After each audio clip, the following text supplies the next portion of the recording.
Liwanag sa Inchik kung paano nila niloloko yung ancestors nila sa China. So, ilalatag po natin lahat ng mga sinulat ni Dr. Jose Rizal. Yan po ang una natin gagawin. Pag nailatag na natin by column, vertical column, and then babasahin natin yan isa-isa, bawat paragraphs, Pagkatapos, yung mga keyword ay ating i-highlight, para maintindihan natin kung ano yung sinasabi dito ni Dr. Jose Rizal na dapat sunugin yung mga aklat na peke, tungkol sa buhay niya. So ngayon, na-highlight na natin, saka natin ngayon i-analyze, iisipin mabuti, So, ganito pag pag-unawa, Halimbawa, ini-highlight natin tong mother, Yung Pilipinas ay hindi mo pwedeng tawaging nanay. Okay? Dahil hindi mo naman yung countrymen. Okay? Bakit hindi mo siya countrymen, Hindi naman Pilipino yung Pilipinas, di ba? Okay? Ang Pilipino yung inhabitant sa Pilipinas, So, ang Pilipinas ay bansa mo, Tirahan mo. Okay? Yung bansa mo, hindi ikaw yan. Okay? So, ibig sabihin, hindi mo pwedeng sabihin kapatid mo ang Pilipinas, Dahil gagawing kapatid yan ng Inchik,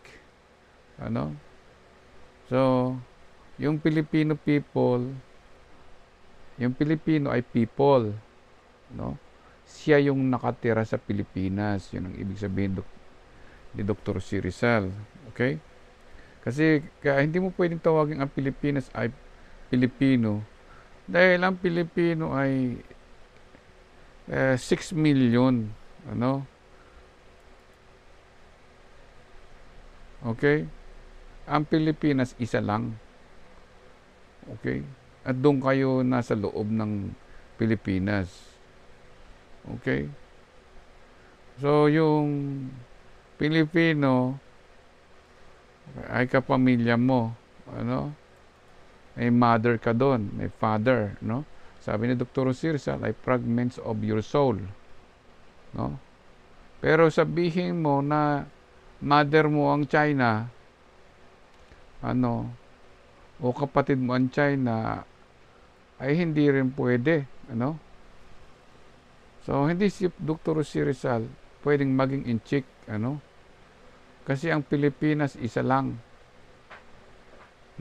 Inhabitant lang kayo ng Pilipinas, Ganon. So, hindi mo na pwedeng tawagin yung Pilipinas na grandparents mo. Okay? Kaya walang ancestor sa China si Dr. Jose Rizal, Hindi mo pwedeng tawagin yung Pilipinas na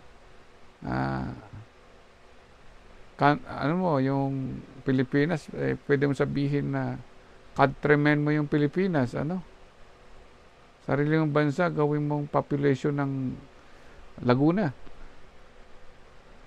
Okay? Hindi mo pwedeng tawagin countryman yung bansa mo. Okay? Ang pwede mong sabihin na fellow man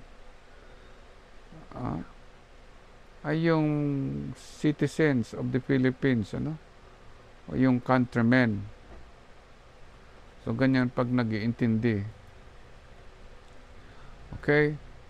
So, hindi Inchik si Rizal dahil hindi naman naging kapatid ng China ang Pilipinas, Dahil wala namang ama ang Pilipinas, Ang sinasabi ni Dr. Jose Rizal ay lupain yan ng Diyos. Okay, so walang ama siya na tao, So, ginawa siya ng Diyos, ano? Kasi sinabi ni Dr. Rizal, farewell beloved country, ano? Hindi niya tinawag na farewell beloved ancestry, ano?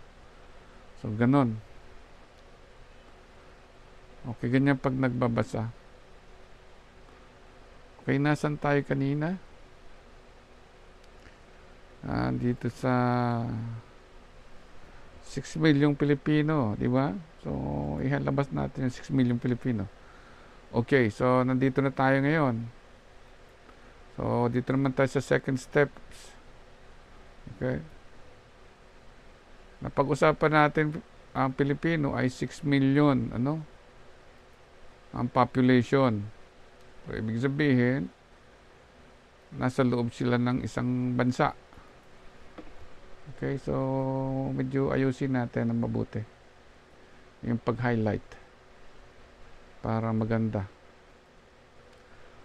Okay. Yung Pilipino ay 6 million, ano? At siya ay isang nation, ano? Hindi siya pwedeng isang bansa, ano? Dahil ang bansa mo ay hindi 6 million, ano? Iisa lang. Kaya hindi mo countrymen yung bansa mo. Yung bansa mo, doon, yun ay tirahan ng mga tao. Okay? At yun ay lupain. Ano? Hindi ka naman lupain. Okay? Mababasa natin na ang Pilipinas ay lupain dahil tinawag ni Dr. Rizal na Eden. Ibig sabihin ay lupain na nilalang ng Diyos. Okay? So, ang Pilipino ay hindi foreigner, ano? Okay? May lahi siya, pero hindi siya foreigner, ano? At ang lahi niya ay hindi Malay. Ano? Ang lahi niya ay Pilipino, ano? Okay, kasi 6 million lamang yung citizens. Yung citizen ng 6 million ay may dugo, ano? At lumalaban ng digmaan para ipagtanggol ang amang lupa natin, ano? Ang lupa ng ating mga magulang, ano? So, yun. So, you ay citizen, ano? At yung citizen na yun, na may dugo, ano? Ay paulit-ulit sinasabi ni Dr. Rizal na sila ay inhabitant ng Pilipinas, ano? Okay? At sinasabi niya na sila ay honest citizen, ano? Hindi sila barbaro. Okay? Hindi sila traitor.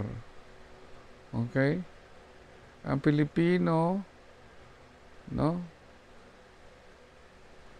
Ay may mga magulang na matatanda, ano? Yan.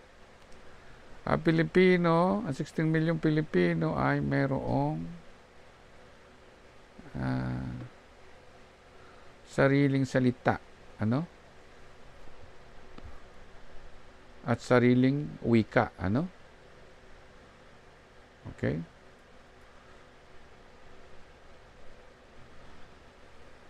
Ang Pilipino, ang 16 milyong Pilipino ay mayroong espiritu ng buhay.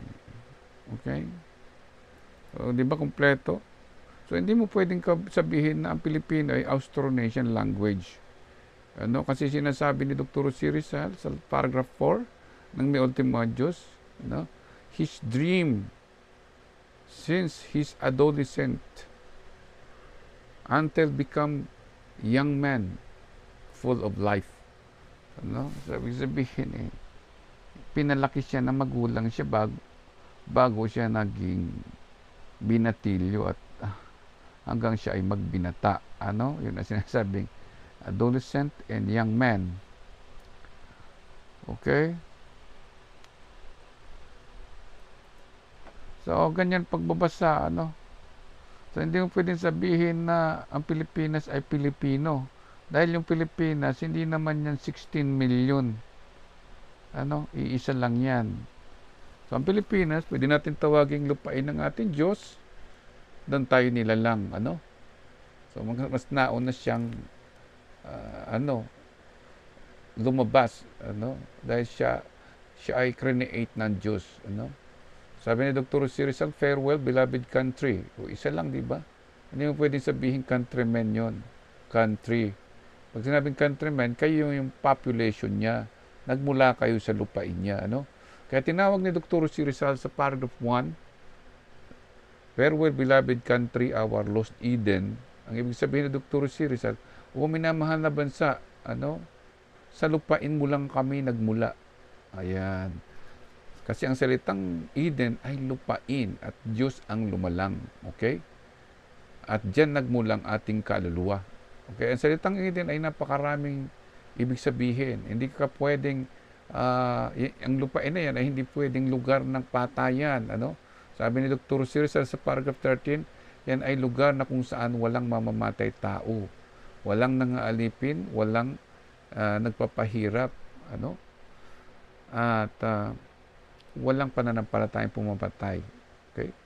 O yung Diyos lang ang naghahari, Yun ang salitang lupain. O aking bansa, lupain ka ng aming Diyos, sa iyo ay walang mamamatay tao, walang nangaalipin.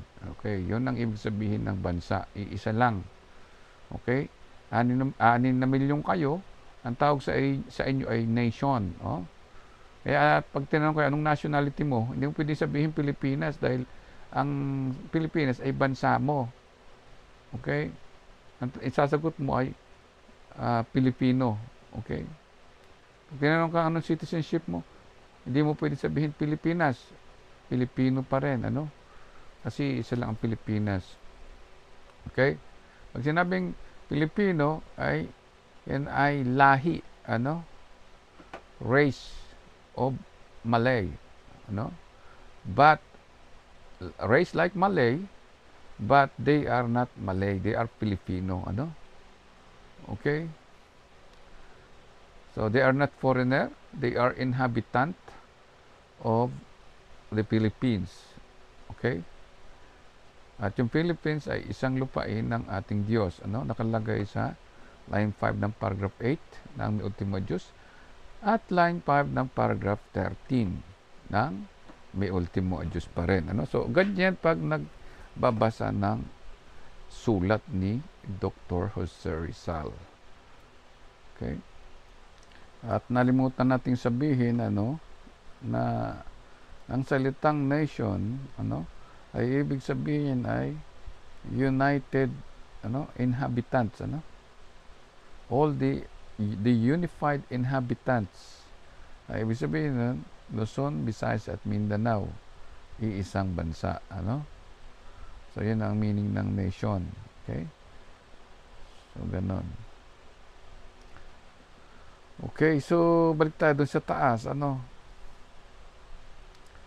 Balik po tayo sa taas. Okay? Teka, may nalimutan pa tayo. Pag sinabing, Filipino nation, yun yung 6 million population ng Pilipinas. Hindi mo pwedeng gawing population yung islands, yung 7,641 islands, So, yun ang ibig sabihin nun. So, maliwanag na hindi inchik si Dr. Rizal. Pinipilit nilang gawing inchik si Jose Rizal para mawalan tayo ng nationality. Matanggalan tayo ng citizenship. Kasi sabi nga ni Xi Jinping ay founding of New China. So, hindi pwedeng illegalize yung kasinungalingan ng mga Chinese Filipino na isasama si Dr. Jose Rizal sa population nila. Dahil ang population nila noong panahon ay 412 million, noong 1896. Hindi yan kasyang ilagay diyan sa Binyan, Laguna, yung Chinese population. Kaya hindi tungkol sa Chinese ancestry o sa Chinese Revolution ang sinasabi ni Dr. Jose Rizal. Kaya bawal dito ang Communist Party of China in the Philippines. Terorista kayo. So, dapat kayo ma-deport lahat, yung mga founders ng Communist Party of the Philippines, dahil marami na kayong pinatay. Ang pinatay dito ninyo ay yung Pilipinas, dahil tinawag ninyong bayan. Si Dr. Rizal, hindi niya tinawag na bayan ang Pilipinas ng Province of Ancestry of China. Tinawag niya na bansa ng Pilipino. At hindi tinawag ni Dr. Rizal na yung Pilipinas ay kasama sa 6 milyong Pilipino. So, ang Pilipino ay hindi language. Pinag-aralan na natin na sila ay mga taong nabubuhay, na may grandparents, may mother, meron silang grandparents, may mother, di ba? So, meron silang pamilya. Okay? So, sila ay 6 million. So, ang tawag ni Dr. Rizal dyan ay hindi China. Ang tawag ni Dr. Rizal ay his countrymen. They are inhabitant of the Philippines. They are Filipino who are inhabitant of the Philippines. So, hindi si Domingo Lamco ang ipinakipaglaban nila Dr. Rizal. So, Pilipinas lang. Hindi ni Dr. Rizal pinagtanggol lang Binyan Laguna. Para makipagdigmaan sila sa Spain. Doon sa paragraph 2 ng May Ultimo Adios. So, itong paragraph na ito, ay makikita ninyo na nangyari ito sa sulat ni Dr. Rizal sa paragraph 2 ng May Ultimo Adios. Pinakipagdigmaan nila ang Pilipinas at marami sa kanilang namatay, nasa paragraph 9. At yung mga matay na yun ay hindi yun countryman ni Domingo Lamco o ni Mao Zedong o ni Limahong. Dahil wala naman sa China yung Pilipinas. So, wala namang bansang Pilipinas nasa loob ng China. At ang China naman hindi pwedeng magkasya sa Binyan Laguna o sa Calamba Laguna. So, hindi Independence Day ng bayan ng Calamba Laguna at bayan ng Cavite ang isi-celebrate o bayan ng Binsons. Dahil yung mga lugar na yan ang pinagsimulan ng Peking history ng Pilipinas. Yung bayan ng Binsons, bayan ng Laguna, at bayan ng Cavite. Diyan sa Imos, sa Kawit. Yan ang pinagmulan ng fake news. Sa Kawit, Cavite. Sunod ay yung kasabay pala itong Binyan Laguna. Yung mga inchik na nagtira dyan. Si Fujian Chinese Emilio Gainildo, Fujian Chinese na si Domingo Lamco, at Fujian Chinese na Wenceslao Q. Vincent, yung may author ng Malaysia Irdenta. Na kasama niya ay itong si Diosdado Macapagal, na ginawa naman na 9-dash line nitong anak niya na si Gloria Macapagal Arroyo. So, yan ang ibig sabihin niyan. So, ang sinasabi ni Dr. Rizal, I do not write for this generation. So, yun yung mga kasama ng mga grandparents nila. I am writing for other ages. So, ngayon na itong panahon ngayon. So, noong 6 milyong Pilipino pa lamang ang nasa Pilipinas, yun yung panahon na sinulat niya itong nakikita ninyo dito.